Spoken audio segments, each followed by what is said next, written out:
For more on the French military operations in Mali, we're joined by General Dominique Trinquant. Thank you very much for speaking with us here on Good Morning Europe.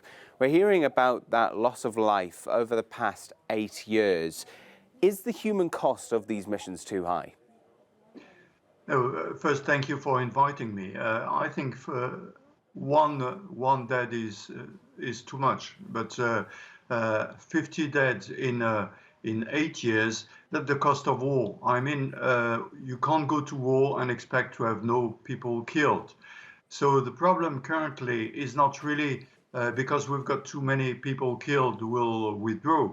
The problem is that the jihadists know perfectly where is the plan. And the plan is that after 1 year of surge in Mali, there are discussions about reducing the enforcement of the force and reorganizing the force.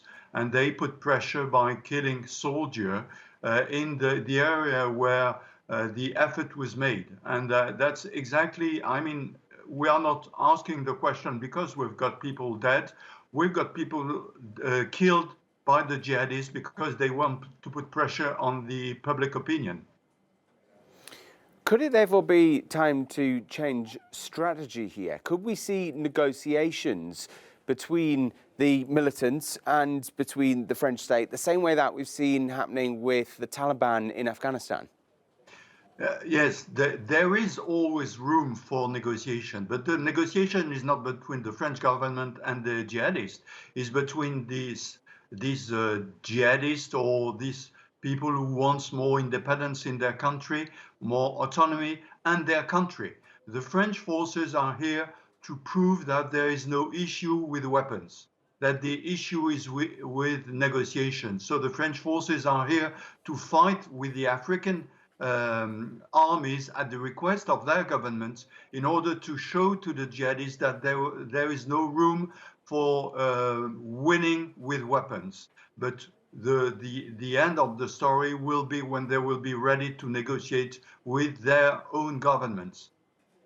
France gone into Mali, it's had to fight for a very long time. Do you believe that France is receiving enough support from its European partners and NATO allies on this? Yeah, I think that many people are saying that France is alone. It's not true. I mean, the British with helicopters, the American with drones or transported aircraft, or the Spanish, the German are helping, or the Danes. They are all helping in logistic terms. On the fighting side, of course, the French soldiers were a bit alone, but remember that they are fighting with the African country. And the problem is that the African armies were not ready to fight this sort of war. So now they are improving. And a second thing is that you've got more European special forces arriving. Currently, very few of them: Estonia, Swedes, Czech. But the more European countries are committing their special forces on the ground, the more they know about what's happening in the south.